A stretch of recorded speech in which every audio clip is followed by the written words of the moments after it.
नमस्कार प्यारे बच्चों, प्रो स्टडी में आपका स्वागत है। मैं हूं प्रेम प्रकाश। आज हम पढ़ेंगे 2.3। यह है अपरिमेय संख्याओं की प्रमाणिकता से संबंधित। आपको सिद्ध करना है कि √2, √3, √5 या फिर कोई भी अपरिमेय संख्या दे रखी है, उसको आपको सिद्ध करना है कि ये एक अपरिमेय संख्या है। इसको पढ़ने से पहले हम एक प्रमेय का अध्ययन कर लेते हैं। वो ये प्रमेय है कि यदि आप किसी वर्ग संख्या में, जैसे मैंने वर्ग संख्या ले ली 225, ये है 15 का वर्ग। यदि आप किसी वर्ग संख्या में एक अभाज्य संख्या का भाग देते हो, एक प्राइम नंबर का भाग देते हो, वर्ग संख्या में एक अभाज्य संख्या का भाग देते हो और उसका भाग उसमें पूरा पूरा जाता है। जैसे मैं अभाज्य संख्या ले लेता हूँ 3। अब देखो 3 का भाग 225 में देता हूँ। 225 में 3 का भाग 7 तिये 21, घटाएंगे तो बचेगा 1 और 5 15, 5 तिये 15, घटाने पर बच गया शेषफल 0। तो यहाँ पर देखो इस 225 में एक वर्ग संख्या में एक अभाज्य संख्या का भाग पूरा पूरा जा रहा है। यदि किसी वर्ग संख्या में किसी अभाज्य संख्या का भाग पूरा पूरा जाता है तो उसके वर्गमूल में, यानी 225 का वर्गमूल निकालेंगे, 225 के वर्गमूल में भी 3 का भाग पूरा पूरा जाएगा। 225 का वर्गमूल होता है 15। अब देख लो आप, 15 में भी 3 का भाग पूरा पूरा जाता है। तो एक वर्ग संख्या में अभाज्य का भाग पूरा पूरा जा रहा है तो उसके वर्गमूल में भी उस अभाज्य का भाग पूरा पूरा जाएगा। यह है ये प्रमेय। इस प्रमेय की यहां पर आवश्यकता पड़ेगी, इसको याद रखना। चलिए मैं लेता हूं, इसमें आगे एक प्रमेय दे रखी है। सिद्ध कीजिए कि √2 एक अपरिमेय संख्या है। इसके बाद में आपको दे रखा है सिद्ध कीजिए कि √3 एक अपरिमेय संख्या है। सिद्ध कीजिए कि √5 एक अपरिमेय संख्या है।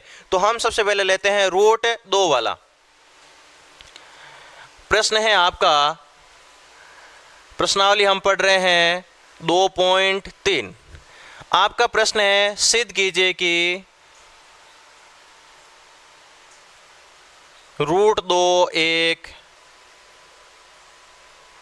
अपरिमेय संख्या है। ये हमें सिद्ध करना है, ये क्वेश्चन है। और जब हम इसका हल लिखेंगे तो किस प्रकार लिखेंगे, देखो हम लिखेंगे माना √2 एक परिमेय संख्या है।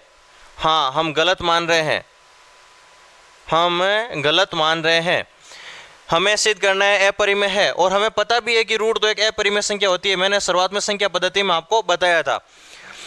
तो हम यहाँ पर जानबूझकर लिख रहे हैं कि ये एक परिमेय संख्या है। हम गलत मान रहे हैं, हम शुरुआत में गलत मान रहे हैं तो आगे जाकर अपना उत्तर भी गलत आएगा। तो उस टाइम हम अपनी गलती स्वीकार कर लेंगे और हम कह देंगे कि सॉरी, अपन ने शुरुआत में गलत मान लिया था, हमने परिमेय माना था, ये परिमेय नहीं है।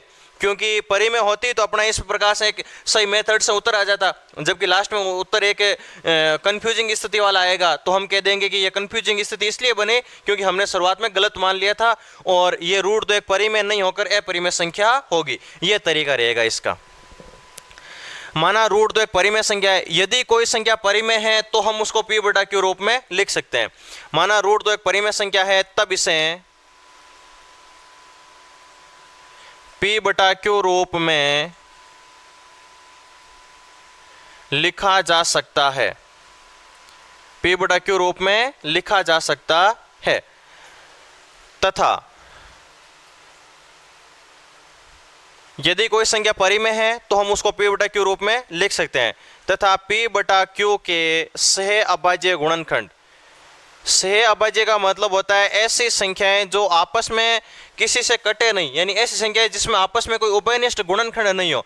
जैसे मैंने ले लिया 14। अब देखो 14 भाज्य संख्या है और मैंने ले लिया 15, 15 भी भाज्य संख्या है। ये दोनों संख्याएं भाज्य संख्याएं हैं, लेकिन इन दोनों संख्याओं में कोई उभयनिष्ठ गुणनखंड नहीं है। यानी हम इन दोनों संख्याओं को किसी समान संख्या से नहीं काट सकते। इनके गुणनखंड आते हैं 2 × 7 और 3 × 5। अब देखो दोनों में कोई कॉमन नहीं है तो ये कटेंगे नहीं, ये नहीं कटेंगे तो आपस में कहलाएंगे एक दूसरे के अभाज्य। ये एक दूसरे से भाजित नहीं हो रहे हैं, ये दोनों किसी समान संख्या से नहीं कट रहे हैं। कहने का मतलब है कि आपके पास में यदि कोई परिमेय संख्या है तो हम उसका सरलतम रूप ले लेंगे, यानी p/q के से अभाज्य गुणनखंड ले लेंगे। आपके पास मान लीजिए 14 था और एक जगह था 21, ये आ गया P बटा Q रूप। अब मैं इसको सरल कर लेता हूं, दोनों में भाग जाता है 7 का, इसमें जाता है 2 बार, इसमें जाता है 3 बार, तो यहां पर अब जो 2/3 आया है ये हो जाएगा A बटा B। माना √2 एक परिमेय संख्या, इसको P बटा Q रूप में लिख सकते हैं, और इसके से अभाज्य गुणनखंड ले लेता हूं मैं, से अभाज्य गुणनखंड A बटा B लेने पर ये P बटा Q रूप है, और इसका जो सरलतम रूप है वो A बटा B हो गया। अब देखो सरलतम रूप किसी भी समान संख्या से आपस में कटता नहीं, ये ध्यान रखना। से अभाज्य ले लिया मैंने A बटा B को, इसका मतलब है कि A का भाग B में पूरा पूरा नहीं जाएगा और B का भाग A में पूरा पूरा नहीं जाएगा, इस बात को याद रखना। आगे जाकर यहीं पर इसी पॉइंट में गड़बड़ होगी, आगे जाकर क्या होगा कि A का भाग B में जा रहा है और B का A में जा रहा है, जबकि अपन शुरुआत में मान रहे हैं कि दोनों में आपस में भाग नहीं जाएगा। तो आपने क्या किया, √2 को P बटा Q रूप में लिख लिया और फिर इनका सरलतम रूप ले लिया आपने A बटा B, तो √2 बराबर आ गया A बटा B। दोनों ओर वर्ग कर दीजिए, दोनों ओर वर्ग करने पर, दोनों ओर वर्ग करेंगे तो √2 का वर्ग 2 हो जाएगा और इधर हो जाएगा A² बटा B², बटा में B² इधर भेजते ही इंटू में आ जाएगा, ये आ गया B² और इधर बचेगा A², बटा में B² इधर भेजते इंटू में, और देखो इंटू में 2 है, इसका पक्षांतरण करते इंटू वाला 2 चला जाएगा बटा में। अब 2 कैसी संख्या है, 2 है एक अभाज्य संख्या, और मैंने शुरुआत में बताया था कि किसी वर्ग संख्या में, यहाँ पर देखो A² यानी एक वर्ग संख्या है, किसी वर्ग संख्या में किसी अभाज्य संख्या का भाग पूरा पूरा जाता है तो इसके वर्गमूल में भी इस संख्या का भाग पूरा पूरा जाएगा। अब भाग पूरा पूरा जा रहा है ये हमें कैसे पता चला, क्योंकि A² में 2 का भाग देते हैं तो उत्तर आता है B², और B² क्या है, B का वर्ग है, और B क्या है, B है Q का सरलतम रूप, और Q क्या है, Q है एक परिमेय संख्या में, और Q परिमेय संख्या है तो आपको पता ही है परिमेय संख्या किसे कहते हैं, ऐसी संख्या है जिसको हम P बटा Q रूप में लिख सकते हैं जहां P व Q पूर्णांक है, यानी Q का मान पूरा पूरा है, Q का मान पूरा पूरा है तो B का मान भी पूरा पूरा होगा, पूर्णांक में होगा, और एक पूर्णांक का वर्ग भी एक पूर्णांक होता है, तो B² एक पूर्णांक है, यानी पूरे पूरे मान वाली संख्या है, पॉइंट में नहीं है, इसका मतलब A² में 2 का भाग पूरा पूरा जाता है। अब भाग कैसे जाता है, देखो यदि मैं कहूं कि 10 में 5 का भाग पूरा पूरा जाता है, इसका मतलब ये हुआ कि 10 में 5 छुपा हुआ है, ये देख लो इस प्रकार 10 में 5 छुपा हुआ है नहीं छुपा हुआ है, 10 को हम लिख सकते हैं 5 × 2, तो यहां पर देखो 5 से 5 घट जाएगा और बचेगा क्या, 2 बचेगा। तो यदि किसी संख्या का भाग किसी अन्य संख्या में पूरा पूरा जाता है, इसका मतलब उस संख्या में नीचे वाली संख्या छुपी हुई है, यानी A² में कौन छुपा हुआ है, 2 छुपा हुआ है। तो मैं मान लेता हूं, तब माना A बराबर 2C, मैंने A का एक गुणनखंड तो 2 ले लिया, क्योंकि इसमें भाग पूरा पूरा जा रहा है तो एक गुणनखंड तो 2 आएगा ही आएगा। अब बाकी जो बच गया उसको मैंने C मान लिया, ये समीकरण नंबर 1 और ये हो गया समीकरण नंबर 2। समीकरण 2 का मान समीकरण 1 में रख दीजिए, समीकरण 2 का मान समीकरण 1 में रखने पर यहां पर है B² बराबर A² बटा 2, A का मान है 2C, तो हो जाएगा 2C का स्क्वायर और बटा में 2।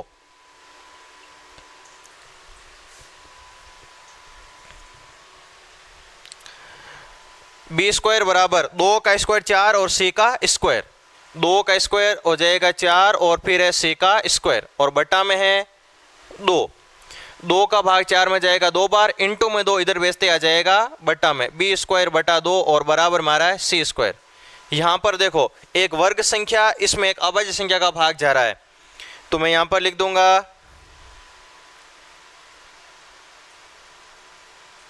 B² 2 से भाज्य है, तब B भी 2 से भाज्य होगा।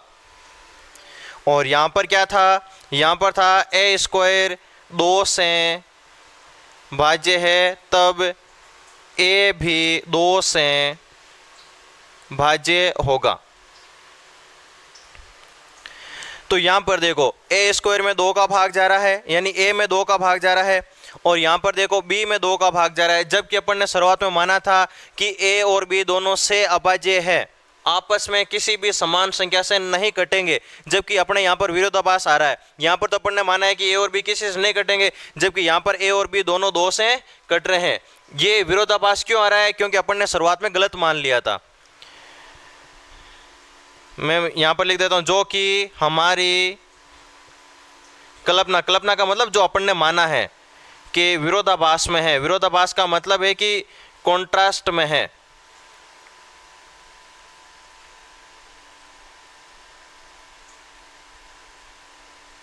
अतः हमारी कल्पना गलत है तथा दी गई संख्या एक अपरिमेय संख्या होगी। हम यहाँ पर लिख देंगे हमारी कल्पना ही गलत है। अपन ने जो शुरुआत में माना था वो हमारा माना हुआ गलत है, हमने परिमेय मान लिया था, जबकि ये एक अपरिमेय संख्या होगी।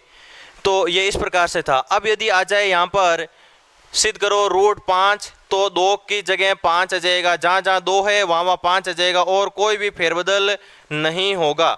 जहाँ जहाँ 2 है वहाँ 5 आ जाएगा, यहाँ पर 5 का स्क्वायर हो जाएगा, और यहाँ पर बटा में 5 आ जाएगा। 5 का स्क्वायर आएगा 25, बटा में 5, 5 का 25 में 5 बार, इंटू में 5 इधर भेजते ही बटा में, बी स्क्वायर 5 से भाज्य, तब बी भी 5 से भाज्य होगा। इस प्रकार यदि 3 आ जाए तो 5 की जगह 3 हो जाएगा।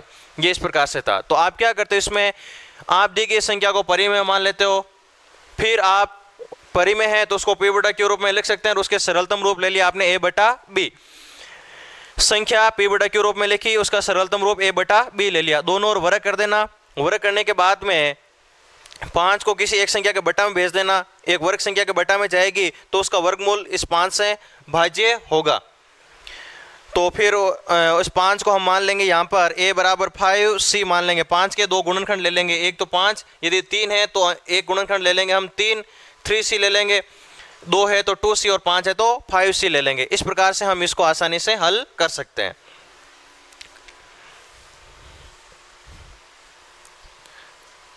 अब अगला उदाहरण देखिए, उदाहरण नंबर 1। उदाहरण 1 है 7√5। सिद्ध करो कि 7√5 एक अपरिमेय संख्या है। तो हम क्या करेंगे, माना 7√5 एक परिमेय संख्या है, परिमेय संख्या है, तब इसे P बटा Q रूप में लिख सकते हैं। यदि कोई संख्या परिमेय है तो उसको हम P बटा Q रूप में लिख सकते हैं। तो 7√5 बराबर अपन ने ले लिया P बटा Q। अब देखो √5 बराबर P बटा Q, इंटू में 7 है, उधर पक्षांतर करते ही बटा में चला जाएगा। अब देखिए 5 एक अपरिमेय संख्या है, अपन ने अभी सिद्ध किया था 5 अपरिमेय है, और इधर आ रही है यह परिमेय संख्या, क्योंकि 7 है परिमेय संख्या, 7 परिमेय संख्या और P बटा Q तो परिमेय है ही। तो एक अपरिमेय संख्या और एक आ रही है परिमेय संख्या, दोनों आ रही है बराबर, जबकि अपरिमेय और परिमेय अलग अलग होती है। यहाँ पर देखो परिमेय और अपरिमेय समान ही होगी, यानी जो परिमेय होती है वही अपरिमेय होती है, ऐसा नहीं है। परिमेय को हम P बटा Q रूप में लिख सकते हैं, इसको हम P बटा Q रूप में नहीं लिख सकते। तो यहाँ पर दोनों संख्याएं बराबर आ रही है, जो कि क्या है, गलत है। अतः हमारी कल्पना गलत है तथा दी गई संख्या परिमेय संख्या नहीं होकर एक अपरिमेय संख्या होगी। तो यदि सिंगल आए √2, √3, √5, तब तो काफी लंबा होगा प्रश्न, और यदि इस प्रकार से दे रखा गुणा, जोड़ या बाकी के रूप में दिया हुआ है तब ये छोटा सा प्रश्न होगा। आप क्या करना, दी गई संख्या को परिमेय संख्या मान लेना और उसको P बटा Q रूप में लिख सकते हैं। तो उसके बाद में रूट वाली संख्या को एक तरफ रखना, बाकी सब संख्याओं को दूसरी तरफ भेज देना। अगला उदाहरण देखिए, उदाहरण नंबर 2, 3 + 2 √5। उदाहरण नंबर 2, 3 + 2 √5। 3 + 2 √5 के लिए आप क्या करोगे, माना ये एक परिमेय संख्या है, तब इसे हम P बटा Q रूप में लिख सकते हैं। तो 3 + 2 √5 के बराबर क्या आ जाएगा, P बटा Q आ जाएगा। 2 √5 बराबर P बटा Q, प्लस में 3 उधर भेजते चला जाएगा माइनस में।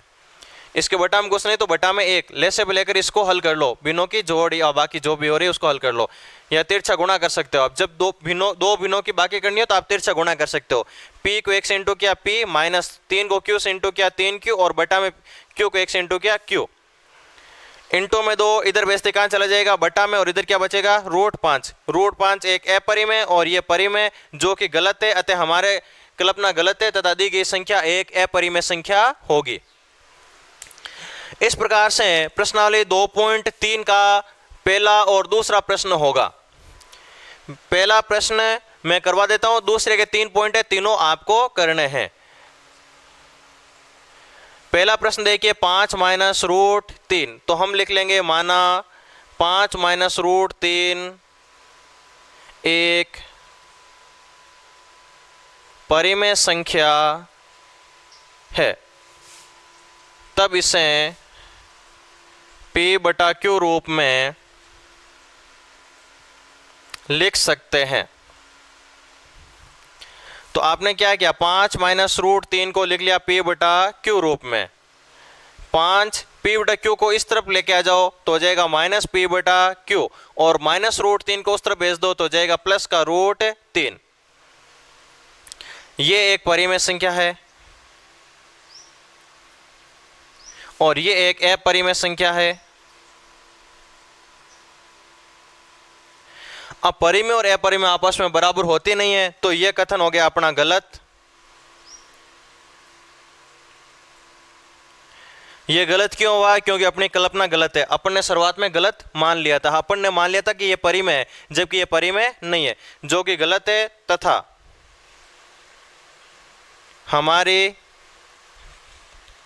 तब हमारी कल्पना गलत होगी तथा दी गई संख्या एक अपरिमेय संख्या होगी।